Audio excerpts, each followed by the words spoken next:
Thank you all for putting together this wonderful conference. It's great that we had a break because I was really afraid to go after,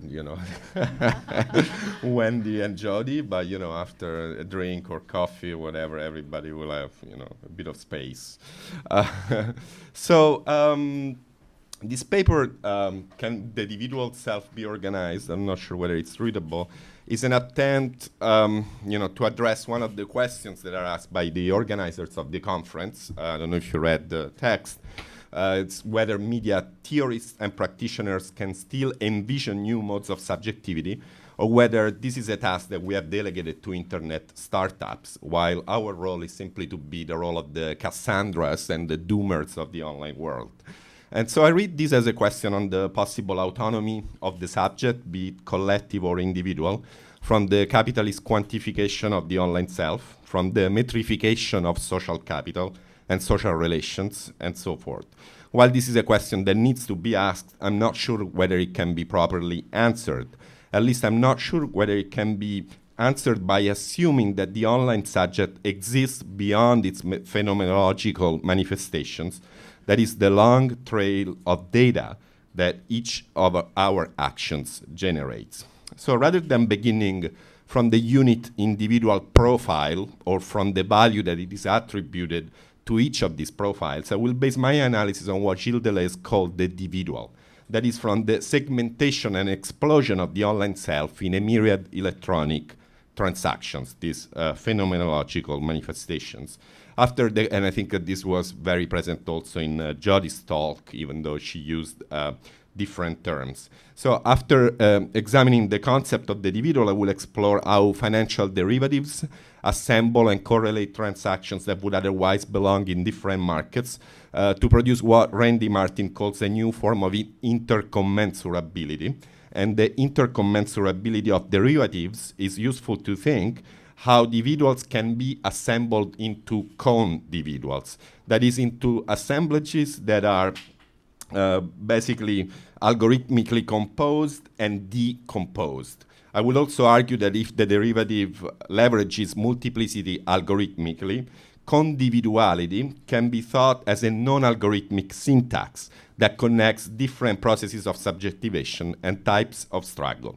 Because the term con-dividual does not presuppose a community, but denotes only a concatenation of parts, the question becomes how these parts are effectively connected to one another. So the term condividual sounds strange in English, but in Italian it makes more sense because we use the verb condivisione, or the condividere, the verb condividere, or the noun condivisione, which means sharing, but it's a con means together, so we are dividing together, sharing as dividing together. So the question becomes how these parts can be effectively connected to one another. Thus, we will have to look for a condividuality that is not a functional interaction of individual components, but emerges instead from a shared ethos and a memory of prior individuations. A couple of examples drawn from the history of social movements, the collective pseudonym, and the hand codes of the Occupy movement will allow me to illustrate my point towards the end without drowning you entirely in theory, hopefully. So in order to approach the problem of the individual, I will begin by noting that the digital data do not exist apart from the algorithmic operations that produce them and reproduce them qua data. Ultimately, these operations express the logical states of a system, which are also describable as binary data. The impossibility of attributing an ontological primacy to data or algorithm, as algorithms are also made of data, and therefore only exist the data and the algorithm for one another, means that the digital world is always already divided, or as Alexander Galloway puts it, the digital is the capacity to divide things and make distinctions between them. This is why in his recent book, Dividuum, Machinic Capitalism and Molecular Revolution, the Austrian philosopher Gerald Raunig has put the dividual, that which is divided and divisible, at the heart of capitalist accumulation in the age of networks. In Marxist terms, This is quite a challenging proposition, as the Marxian law of value identifies in labor time the common unit of measurement that allows for the comparison of otherwise incommensurable use values. In other words, Marx sees values as something that is generated from a process of integration, not division. And yet, data come into being only insofar as they are cut from the analog continuum through a logical algorithmic procedure that marks distinction. In computer networks, this segmentation or dividualization is a precondition of the recombination of multiple or correlation of multiple data points in variable data sets.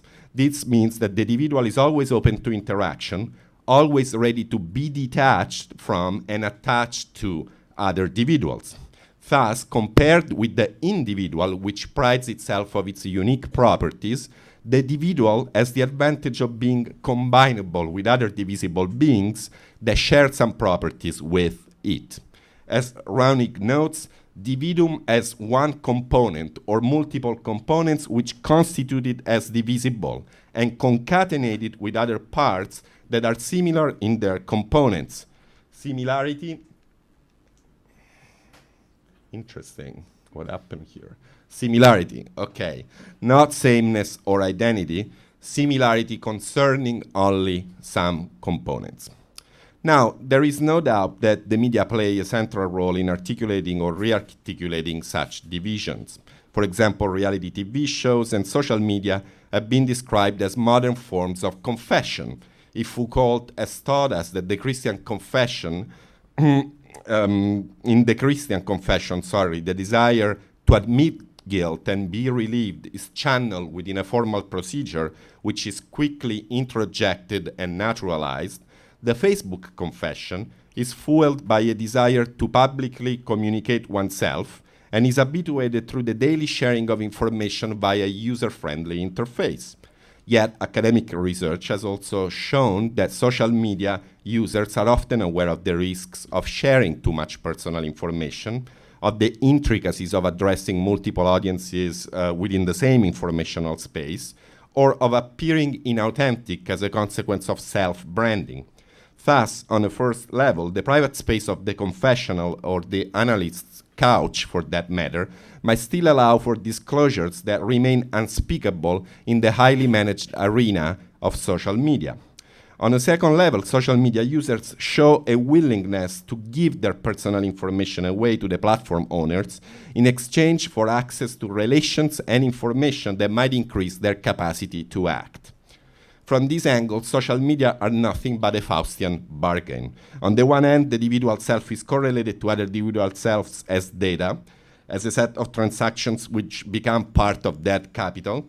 On the other hand, there is an affective side to this concatenation and excess in network dividuality that is not entirely measurable, or that is measurable according to different standards. Thus, if the data mining industry strives to convert the immeasurable into the measurable, the question becomes as to whether the opposite movement is possible. That is, whether large data sets can be exploited for non-capitalist or even anti-capitalist purposes.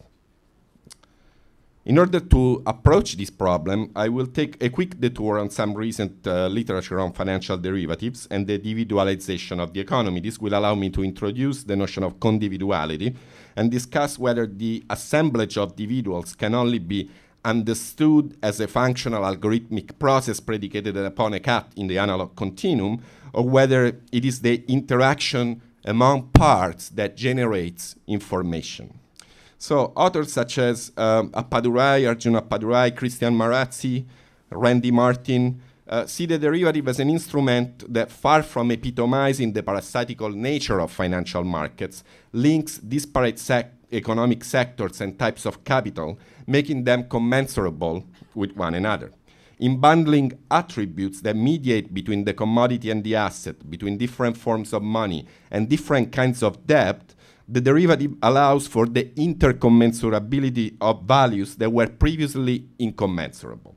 A promissory note whose value lies in what it does rather than what it is, the derivative, notes Martin, is a form of meta-capital, which combines different metrics and values. At the first sight, this process of abstraction is no different from the abstraction of the commodity form. Yet, I don't know if you can read this, but here we are on our little reality TV show. So I read it for you. Yet, if commodities appeared as a unit of wealth that could abstract parts into a whole, derivatives are a still more complex process by which parts are no longer unitary, but are continuously disassembled and reassembled, as various attributes are bundled and their notional value exceeds the whole economy to which they may once have been summed. Padurai illustrates this abstracting logic of the derivative through the paradigmatic example of the subprime mortgages which led to the financial crisis of 2008. Mediated in the capitalist market, the house becomes the mortgage. Further mediated, the mortgage becomes an asset, itself subject to trading as an uncertainly future commodity. Mediated yet again, this asset becomes part of an asset-backed security, a new derivative form, which can be further exchanged in its incarnation as a debt obligation. From this angle, the derivative is, to use a term introduced by Mackenzie's work, a vector that links a series of chain transactions from the stipulation of the original mortgage to its repackaging and sale as an asset-backed security and a CDO. Obviously, the actors involved in such transactions do not have the same amount of power, as mortgage holders run a much higher risk, namely to be foreclosed, than real estate agents and financial brokers. Nevertheless, what matters for the purpose of this argument is that the derivative vector connects retroactively exchanges that would otherwise belong in different markets. To paraphrase Guy Debord, we may say that the derivative reunites the separate, but reunites it as separate. Whereas Guy Debord coined this aphorism to describe the spectacle, the new form of capital in the age of the moving image, film and TV spectators share at least the common filmic and televisual language of their separation. In the case of big data and financial transactions, this language is a machinic syntax that assembled myriad data points in homogeneous datasets. Such syntax is by and large unknown to the humans who generate the data. It also connects elements that were previously unrelated but without altering their original nature. That is, loans remain loans even when the probability that they may or may not be repaid is traded on a secondary market. Indeed, in what Franco Berardi has defined as the connective mode of concatenation, the individual elements of an assemblage, quote, remain distinct and interact only functionally. That is, they do not undergo any transformation in the process of being algorithmically connected. In contrast, in what Berardi calls the conjunctive mode of concatenation, the elements, for example, the body of two or multiple lovers, do not follow any predetermined pattern or embedded program, giving rise to conjunctive syntheses that are unrepeatable and unique in the space-time continuum. Berardi's distinction between the connective and the conjunctive allows us to approach the critical question of how the dividuals that share some components come to co-form a singularity or a con-dividual assemblage. Is the concatenation among the individual components of an assemblage temporary or durable, weak or strong? Is it a link or a bond?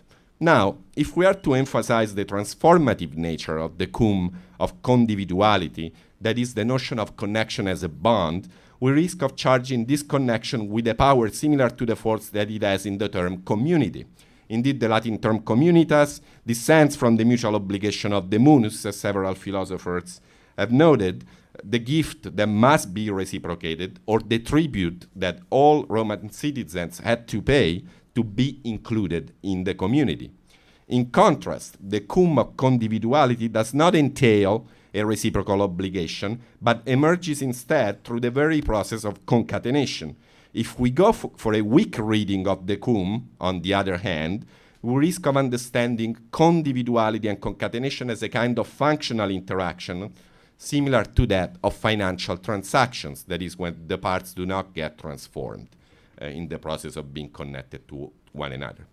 So it is Bifo himself to suggest a way out of this dichotomy or of this impasse when he notes, drawing from the lesson Guattari, that the connective and the conjunctive are not mutually exclusive, but often coexist within the same body. He writes, there is always some connective sensibility in a conjunctive body, and there is always some conjunctive sensibility in a human body formatted in connective conditions.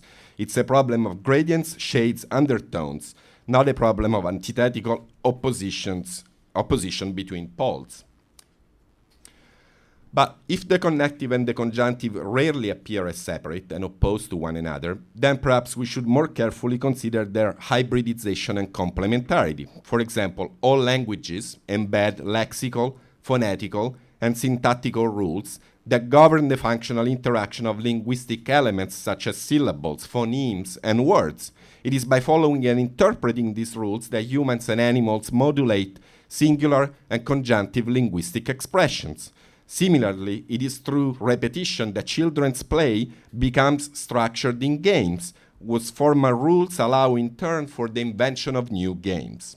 The productivity of language and language games, to say it with Wittgenstein, is thus rooted not only in our capacity to deviate from pre-established patterns of information, but also in our ability to deconstruct and reconstruct such informational patterns so as to adapt them to different contexts. From this point of view, the cum of condividuality is neither a communitarian bond that implies mutual obligation, nor a temporary link that produces functional interconnection. Rather, the cum of condividuality should be understood as the very capacity of transferring a singular process of concatenation from one context to another, that is, as an ability to abstract without reducing and homogenizing. Let us consider Mackenzie Work's elegant definition of abstraction. To abstract is to construct a plane upon which otherwise different and unrelated matters may be brought into many possible relations. In enabling the concatenation of heterogeneous elements, this plane exceeds the singular conjunction and becomes a carrier of informational patterns. The virtual nature of these patterns allows in turn for many possible actualizations. In other words, if we admit that abstraction is not merely reductive as in the case of exchange value, but is also generative, then the cum of condividuality becomes an abstract bond that is capable of producing manifold relations. As compared to temporary algorithmic connections, this kind of bond is durable because it carries a memory of its prior individuations. For example, all social movements organized drawing inspiration from what Charles Tilly calls repertoires of contention, right? Such as assemblies, demonstrations, strikes, occupations, sit-ins, which they repurpose and adapt to their local circumstances. These repertoires are nothing but a shared set of ethical, political, and aesthetic codes, some of which are handed down from tradition and some of which emerge from the novel encounter of singularities. Such codes differ from the algorithmic and connective logic of the derivative, obviously, in that they are constantly readjusted for different social, cultural, and political contexts, which they can never entirely transcend or override. To give you a sense of how condividuality can concatenate without overcoding, I will briefly examine the case of the shared pseudonyms such as Ned Ladd, Luther Blissett, and Anonymous. In my recent work in proper names, I've shown how disparate groups such as the English textile workers of the early 19th century, Hollywood film directors, international postal artists, and media activists have developed the tactic of sharing the same pseudonym to achieve a variety of objectives. Although these practices can be read as strictly collective, a closer look shows that a shared pseudonym can be easily appropriated to organize interventions that had not been originally foreseen by its creators, by those who introduced, for example, the pseudonym in the public sphere. The only way to compromise the uncontrolled and wild circulation of a pseudonym in the public sphere and all the myth-making associated with it is to reclaim ownership over it by asserting a foundational role. For example, I am the inventor of Luther Blissett, or I'm Anonymous, I'm the person who's called Anonymous, or by asserting a legal authority over it. This is the reason why early experimenters with multiple use names devised a series of ethical guidelines and practical recommendations to prevent individual users of a collective pseudonym from exerting exclusive control over it. These ethical guidelines were handed down from one socio-political context to the next as a syntax of sorts. For example, the founders of Luther Blissett not only quickly learned that Blissett had multiple progenitors, but that if everyone could be Luther Blissett, then the condividual was to address itself always in the first person, as in, "Hi Luther, how am I doing today?" "Very well, and myself." Likewise, as Daniel said yesterday, the anonymous conversation on 4chan is understood as a giant hypertrophic conversation, this slide, right, of a grotesque body with himself. And this is, of course, questionable of why this body is picked up, right? But there is this myth that the conversation of Anonymous in 4chan is this internal dividual or con-dividual soliloquy. So is this conversation completely rule-free? No, because as Gabriella Coleman has shown us, to be part of Anonymous with a capital A of the movement Anonymous means to follow a set of ethical rules and codes of conduct through which Anonymous reproduces itself as a movement, codes of conduct that you won't find in a range of antisocial behaviors that anonymity is often associated with. So what I'm interested in are these codes, these malleable syntaxes that allow us, on the one hand, to perceive the subject as more than one, as internally open to the many that it is, and on the other hand, to share memories of struggles with their powerful ethical, aesthetic, and political legacies. In this sense, I'm suggesting that theorists and practitioners can subtract themselves from the role of Cassandras of the online world by attending to those codes that allow for the extension and scalability of radical and unintegrated processes of subjectivation. Before closing, let me consider a second example, the case of the hand signs adopted in the assemblies of the 15M, the Indignatus movement, and Occupy, and in several other movements around the world. After 2011, this code of hand signs migrated from the occupied squares of Madrid, Barcelona, Athens, New York, to the interface of a decision-making software such as Lumio. Lumio, which was developed originally by occupiers, members of Occupy Wellington, New Zealand, was then adopted by the circles of Podemos as a software, as well as hundreds, if not thousands, of NGOs and activist collectives around the world. Is now increasingly used in Italy as well within social movements or parties and various organizations. To extend these consensual decision-making processes of embodied meetings to the web, the Occupy Wellington activists created the software because they realized that they couldn't spend 12 hours in a square every day discussing, so that they could extend the conversation based on the same protocols at home. Similarly, if project management software such as Slack and Trello, collaborative editors based on Etherpad, and various kinds of wikis are routinely used within political collectives, it is because of their democratic affordances, that is because they stabilize and operationalize a voluntary, inclusive, and horizontal ethos on which authentic collaboration is based. To be sure, one could argue that these are simply collective and social processes mediated by the internet. Yet network collaboration does not necessarily begin with a collectivity, nor does it tend to foreground individuality. Rather, network collaboration foregrounds con-dividuality, that is the composition of individual components that have some properties in common. As I've tried to show throughout this presentation, such properties are neither natural, nor are they algorithmically produced. Rather, con-dividuality is a process of becoming different that emerges through the encounter of singularities that share some codes and memories. For individuals compose radical concatenations when their encounter with other individuals generates information, that is, knowledges, codes, and technologies for a politics of the incommensurable. Rather than a floor or a root, such information is a spiral, or a vector if you want, whose propagation is vital to those movements of resistance and rebellion that may not always have the luxury to reinvent themselves anew, especially now that the horizon of history seems to be narrowing and life itself is increasingly at risk on this damaged planet. Thank you.